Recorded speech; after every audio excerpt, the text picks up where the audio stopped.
Hi hello friends, welcome back to my channel. ఈరోజు నేను special Shahi egg curry చేశానండి. చాలా టేస్టీగా సూపర్గా ఉంటుంది. ఒకసారి మీరు కూడా ఖచ్చితంగా ట్రై చేయండి. దీనికి కావాల్సింది ఫస్ట్ మనము ఎగ్స్ ముందు బాయిల్ చేసుకొని పెట్టుకోవాలి. ఆ తర్వాత మనము కొంచెం ఆయిల్ వేసుకున్న పెనంలో ఇప్పుడు దీన్ని మనము 2 బిర్యానీ ఆకులు యాడ్ చేసుకోవాలి. కొంచెం చెక్క యాడ్ చేశాను. ఇవి 2 కొంచెం ఫ్రై అవ్వగానే ఒక పెద్ద సైజు ఆనియన్ కట్ చేసుకొని కొంచెం ఫ్రై చేసుకోండి.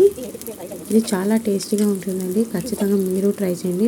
మీ పిల్లలు కూడా చాలా సార్లు ఇది చేయమని చెప్తారు. మా పిల్లలకైతే ఇది చాలా ఇష్టము. ఇలా కొంచెం ఫ్రై చేసుకున్న తర్వాత ఒక 3 మిరపకాయలు వేసుకున్నాను. కర్రీ చాలా కొంచెం తక్కువనే చేశాను కాబట్టి మిరపకాయలు మనకు టేస్ట్కి సరిపోతాయండి. మీకు కావాలంటే ఎక్స్ట్రా యాడ్ చేసుకోండి. ఇప్పుడు దాని తర్వాత నేను ఒక 15 కాజు వేసుకున్నానండి. ఇవి వేసుకున్న తర్వాత మొత్తం బాగా కలిపేసుకోండి.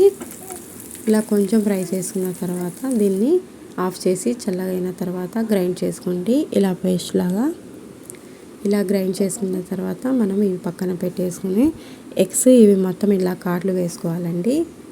ఇలా వేసుకోండి. ఇలా వేసుకున్న తర్వాత మనం అదే ప్యాన్లో కొంచెం ఆయిల్ వేసుకొని దీన్ని ఫ్రై చేసుకుందాము. ఇలా కొంచెంగా ఫ్రై చేసుకోండి. సిమ్లోనే పెట్టుకోండి.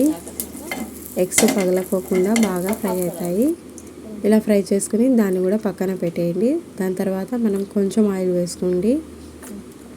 ఆయిల్ వేసుకున్న తర్వాత మనకు కొంచెం యాలకులు, ఒక చెక్క ఇలా కట్ చేసుకొని వేసుకోండి. ఒక బిర్యానీ ఆకు ఇవి కొంచెం ఫ్రై చేసుకోండి. ఫ్రై చేసుకున్న తర్వాత మనం ఇక్కడ చిన్న ఒక క్లిప్ మిస్ అయ్యిందండి.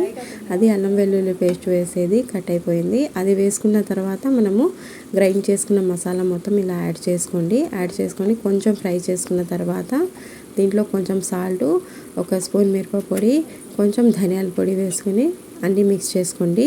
కొంచెం జీలకర్ర వేసుకోండి. ఇవన్నీ బాగా కలిపేసుకోండి.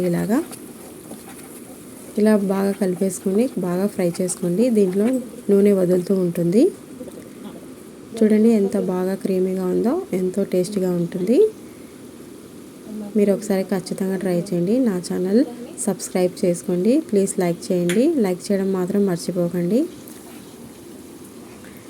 దాని తర్వాత నేను ఒక చిన్న కప్పు పెరుగు తీసుకున్నాను. ఇలా పెరుగు యాడ్ చేసుకొని ఇంకో 10 నిమిషాల వరకు ఇలాగే దీంట్లో సిమ్లో పెట్టేసుకుంటూ ఫ్రై చేసుకోండి. కొంచెం క్రీమీ ఉంటే దీంట్లో ఆ పేస్ట్ దీంట్లో యాడ్ చేశానండి. ఇలా కొంచెం ఫ్రై చేసుకున్న తర్వాత మనము ఎగ్స్ బాయిల్ చేసుకున్నాం కదా, ఇవి దీంట్లో వేసుకుంటున్నాను. ఇవన్నీ బాగా మిక్స్ చేసుకోండి. అంతే ఫ్రెండ్స్, ఎంతో ఈజీగా ఇలా మిక్స్ చేసుకొని కొంచెం ఒక 10 మినిట్స్ దాకా దీన్ని ఇలా నూనె వదిలేంత వరకు ఫ్రై చేసుకోండి. చాలా టేస్టీగా, ఇది చాలా సూపర్గా ఉంటుంది. షాహీ ఎగ్ కర్రీ, అండా కర్రీ కూడా అంటారు దీన్ని. చాలా బాగుంటుంది. నా ఛానల్ చూస్తుండి కూడా ఇంకా ఎవరైనా సబ్స్క్రైబ్ చేయని వాళ్ళు ఉంటే ప్లీజ్ సబ్స్క్రైబ్ చేసుకోండి. నచ్చితే లైక్ చేయండి, షేర్ చేయండి, కమెంట్ పెట్టండి. Okay friends, bye bye.